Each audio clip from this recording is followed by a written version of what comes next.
Hi, I'm John Norris with MTV News. nkotb, formerly known as New Kids on the Block, are now on tour, showing off the tougher sound of their latest album, Face the Music, for which they changed their name and ditched their Svengali producer, Maurice Starr.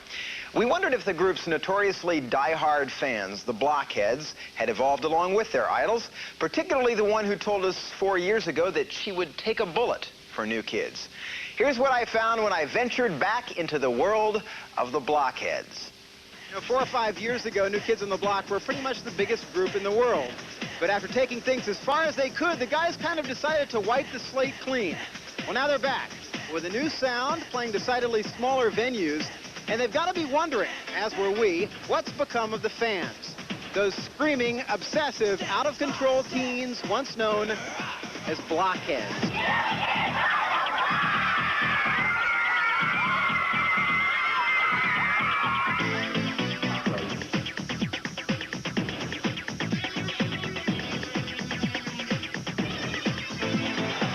Finally get to see them or meet them or something, and you get to touch them. It's like you're touching God.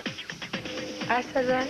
Definitely, if someone tried to shoot them, I'd definitely jump in front of them. Jump in the way? Yeah. That's devotion. That is devotion. That is devotion, I guess. When you're 16 years old, that's devotion. But when I was 16 years old, that's what I thought I would have done. When you think back on it, what would you say the best thing about being a huge New Kids fan was? I guess the excitement of it. You know, it was a pain in the ass, basically. You'd go there and you'd have to go through this, and all these people would be there, and girls would just go crazy, out of their minds crazy. And, I mean, I did a few times, too, but... It's interesting, you know, because the fans, a lot of them have grown up, you know, and fans that had braces and pimples and a little hefty a few years ago, they got the braces off and they're looking kind of got some Clearasil, and it's all good. Some people have grown with us and some have grown out of us, and some people have grown out of us but are open-minded and saying, hey, this new record's good.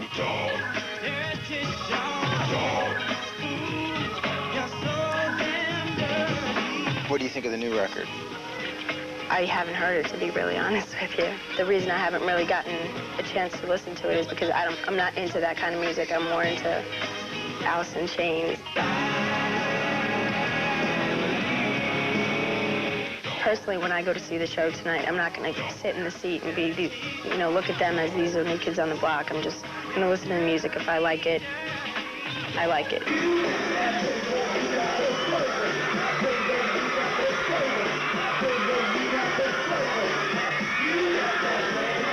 When we first showed up at the show, just like screaming and pandemonium and just craziness. It was very strange to look at all these girls and think, oh my God, did I really act like that?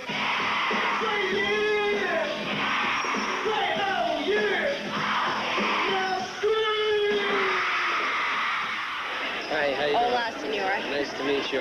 So you were an obsessed fan? So to speak, yes, I was. Probably would have ripped his pants off, to be very honest. There you have it. If you're wondering where Jonathan Knight is, nkotb's spokespeople say he fell off a horse, which then fell on him just before the band launched its tour last month. So John is nursing a sprained back. nkotb will perform at the Westport Playhouse in St. Louis on Wednesday and at the Royal Oak Theater in Detroit on Thursday. That is the news for